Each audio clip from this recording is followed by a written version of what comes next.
Well, good evening, ladies and gentlemen. This is Ray Dolan from Mullingar, in Mullingar, promoting what's good and great about our town, our people and our business. And this evening we're talking to a gentleman, Brendon Colvert, and he has a book called Reveling Mullingar. Now, this is his third book, and it's going to be launched next Tuesday, I believe, in the Arts Centre. So a really, really good time to reveal his book to all his friends and everyone who's looking in. His name is Brendon Colvert, and we're in his house. And Brendon, how are you? Alive and well. Alive despite and well. My age. Despite your age. Yeah. Brendon, you're a big age, all right. And as I say, yesterday I played at a party of a man who's 100 years of age, and we hope to speak to him tomorrow. But reveal your age. Well, I was 94 yesterday. Happy birthday to you. 94. Yeah. I seen you going downtown. You've got a little machine at the moment for tipping around. I call it my buggy, yes. Yes, he has his buggy, and I thought to myself, God, he's doing well. And then you opened the door and you walked down the hallway, and I thought, this man is flying it. Well, I spent an hour in the gym this morning to try and, get my activity, get my muscles going again and so on. Fantastic. Yeah. So, what's the elixir of life then to look so well at 94? Clean living. You never drank, no? I have a glass of wine every day after my lunch. Yeah. Very good. Other than that, don't smoke. Yeah. Your career, were you a guard, or what position did you play? Well, I was the term PSV inspector, which is related to licensing of transport. Okay. Division of Longford and Westmeath. Yeah. 2 counties. And a grim part of the work was dealing with fatal accidents. They were wicked, I can tell you. Yeah. I saw some terrible sights. Absolutely. Now, you covered Longford and Mullingar, isn't that right? Well, I was stationed in Mullingar, but I covered the 2 counties in the division, that is Longford and Westmeath. Brilliant. So you're on the road the whole time? Quite frequently, yeah. And you came to Mullingar. Tell us a little bit about yourself. Where did you come from originally? Well, I call myself a native of Tipperary. I'm very proud of that. Yeah. But I was born in London, 1928. Right. And my dad died, and my dear mother had to come back to Tipperary to my granny's with 3 boys. And that was, we lived there during the war, rationing and whatever else. And that's where the whole thing started. Your mother went from Tipperary to London? Not directly. She came to Mullingar as an apprentice. Go away. Yes, that's true. And then she left and went to London, met George Anthony Colvert, married him, commercial traveller, and that was... I knew London very well as a kid. I went to school in London, and one of my early memories is to see the R101, the Zeppelin, flying over London. You're joking me? I saw that, yes. And so you, is there brothers and sisters as well? They're born in England? Well, I've 2 brothers. Yeah, one of them was buried last year, last October. He was a major in the Royal Army Educational Corps, and when he died, he was living with family. They cremated him, brought his remains home, so he's in Ballingarry with our family. My other brother is Dominic. He was in the Irish Air Corps initially.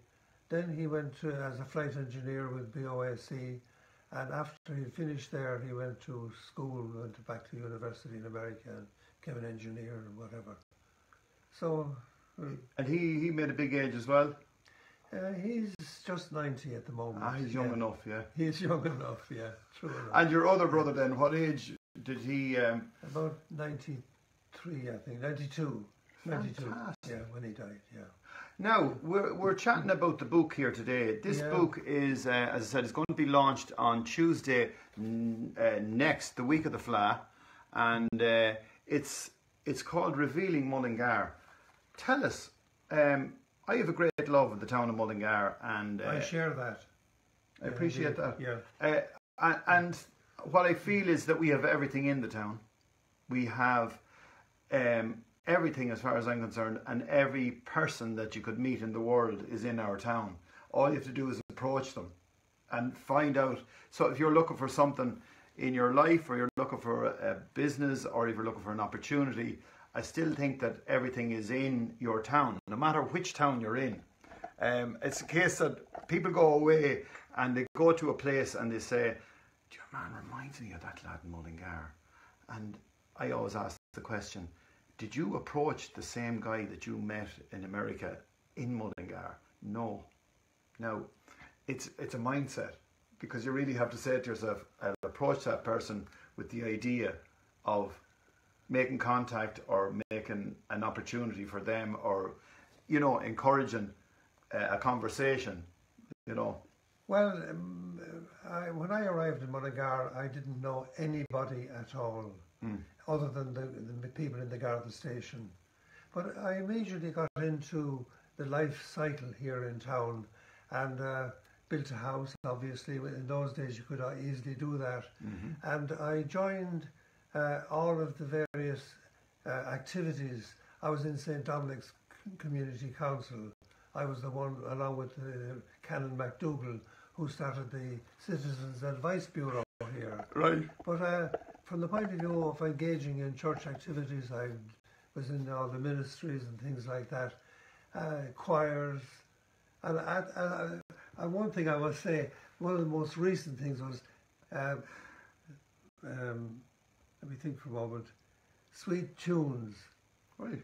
Angie is the leader there, and it's the most that's fantastic right, yeah. organisation you could possibly be in. Fantastic. I would have recognised you from going back to the Sacred Heart home, where I used to go to Mass on a Sunday, and the Mass was a little bit later. It was an early Mass. It was either 10 o'clock or 11 o'clock. That's right. Because 12:30 is where my father would go, or my Uncle Joe, and Uncle Paddy would have gone to the 10 o'clock Mass. Yeah. But the Sacred Heart home was right beside us. And I remember you singing there. And you were the ship shape. He was shining. He had the shoe shining. Yeah, well, that was an entry, if you like, into association with various things that were going on in town. Yeah. And lovely people. Absolute. Yeah. And you sang all. So what type of singer are you? What type of singer? Tenor. A tenor. Yeah. I also remember going to Mass and you'd be singing away, and I remember you tried to bring them in another direction sometimes, and they were quite strong. You couldn't bring them anywhere. They were rock solid. Well, Betty Rowe was the... That's right, yeah. Yeah. And she was strict, you know, you kept to the rules and whatever. Yeah. Yeah. They were good times. Yeah. Absolutely. Yeah. What keeps you busy now? Well, what keeps me busy? Well, first of all, our great neighbour here, Eddie Nolan, he was also a PSV inspector.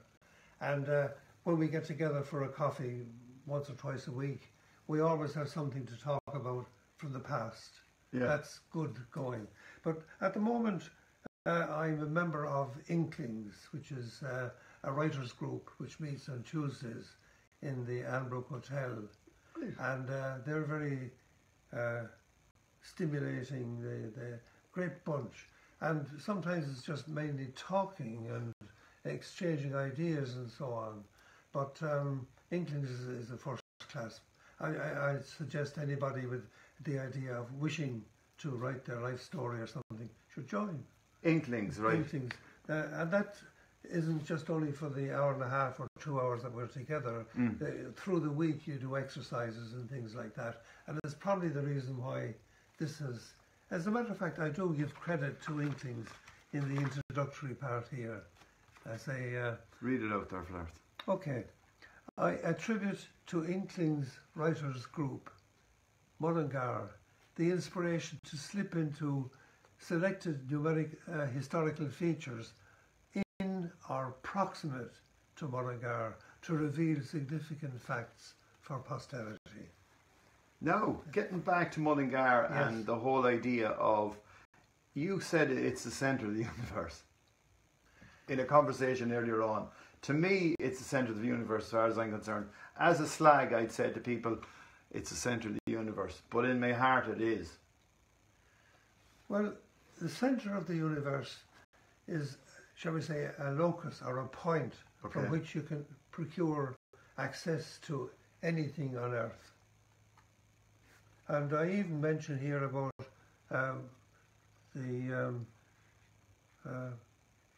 what's his name at all? I can't think of it now at the moment. Where he was walking along the bank of the canal and he discovered quaternions, and he inscribed upon Broom Bridge the formula for that. And if you didn't have that formula, you couldn't have international communications or flights to the moon or anything else. Mullingar is associated in an indirect kind of way along the canal with the professor in Trinity College. Amazing. Yeah. We have so much. Yeah. Now, in your book, so what do you highlight? William Rowan Hamilton is the guy. William? Rowan Hamilton. Rowan Hamilton. Yeah. That's for anyone looking in there. They can go and Google that man, because them social media things, we've everything on them now. You don't do much social media. No, I'm passive in that regard. Passive is the word. Yeah, well, pretty much, yeah.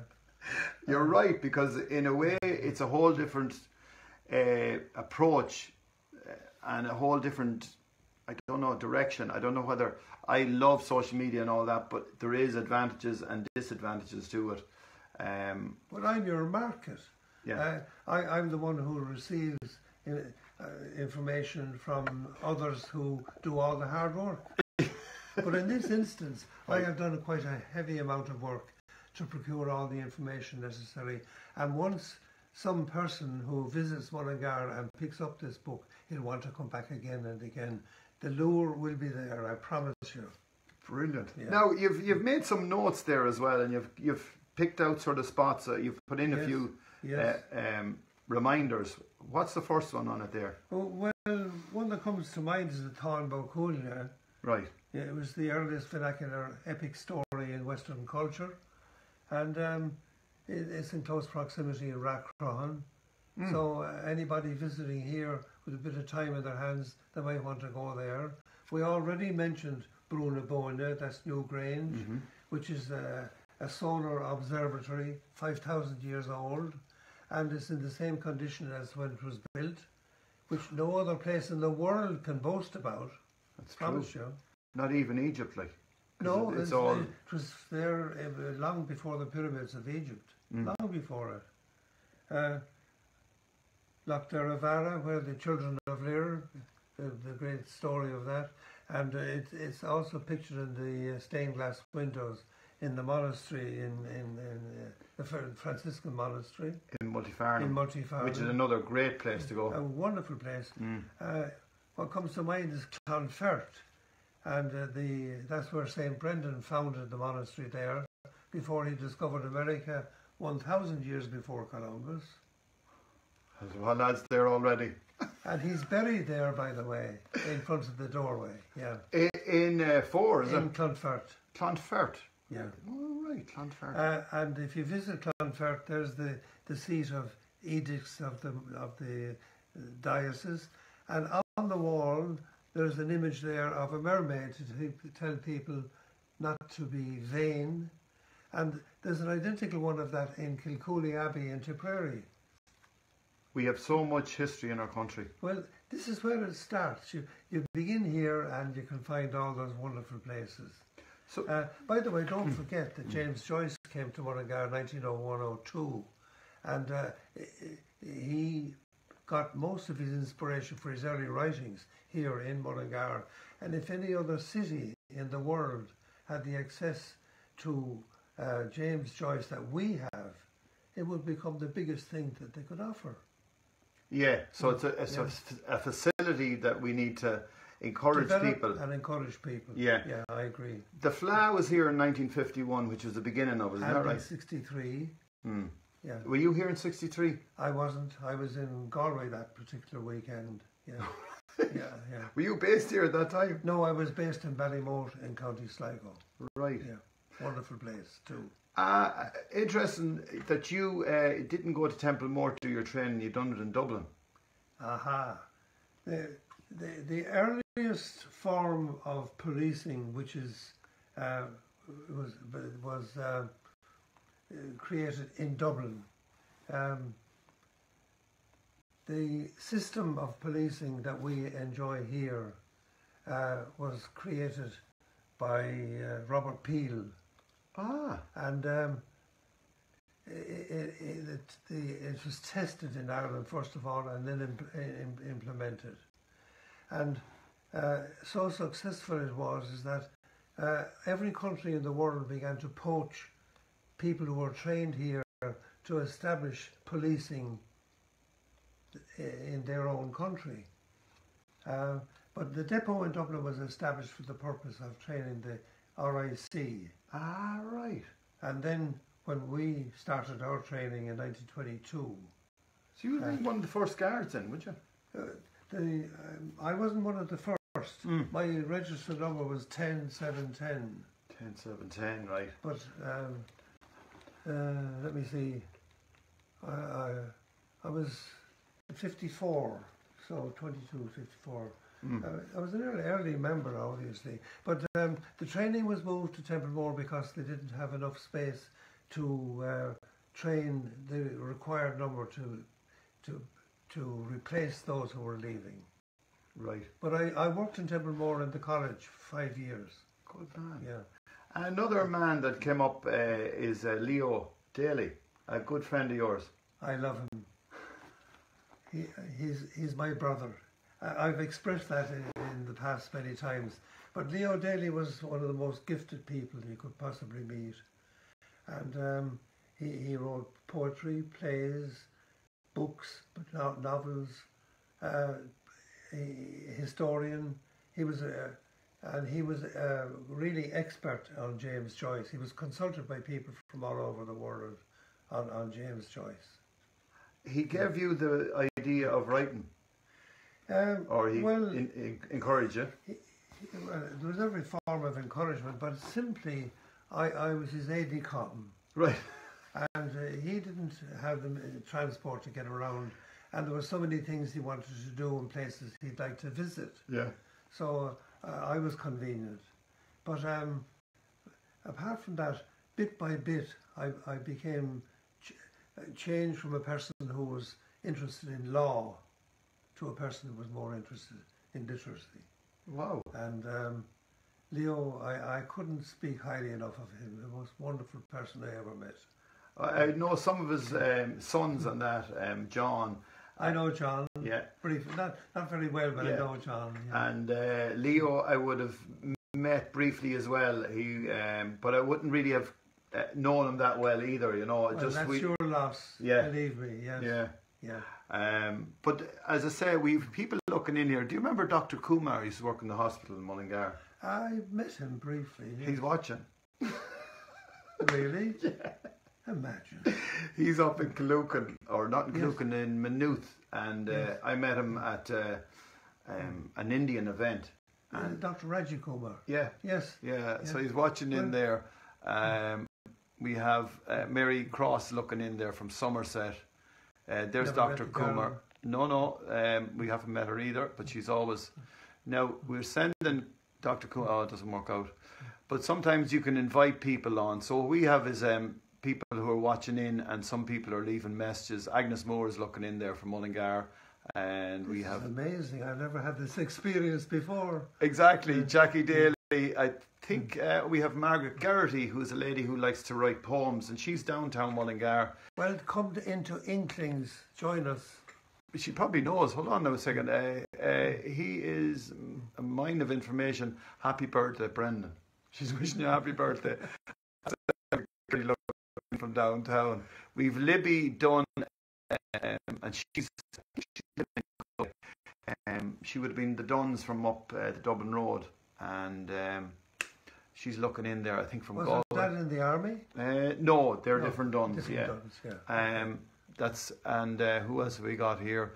Lizzie Farrell is looking in from Dublin, and she's wishing you a happy birthday as well. Noreen is looking in from Cork, saying good evening. Cork. Yeah, Cork. Bye. Let me see who else. So we have a lot of people watching in. Breda Sinnott is looking in from Wexford. Mary Great Kent, Wexford name, Sinnott. isn't it? Yes. We have There's Mary a nun here in town. Sinnott. Teresa Sinnott. Teresa Sinnott. Yeah. Well, She's there's a wonderful lady. and then there's the teacher, Morris Sinnott. I didn't ever meet him. Yeah, Morris is another historian as well here in the town. Yeah, I think we've got everyone who's looking in there. Mostly everyone is watching in and saying. Will they all very come little. to the launch of my... I don't know. A lot of people are looking, but we can ask them and invite them. Bridget Nielsen's looking in there from Scotland. Jamie McGurl. Diana Harris is a lady. In Scotland, I was in Iona. I travelled out to Iona. Wow. Wonderful place. Columkill. Columkill is mentioned here a lot. He features very much in the book. Oh. Yeah. He was the first person to leave Ireland.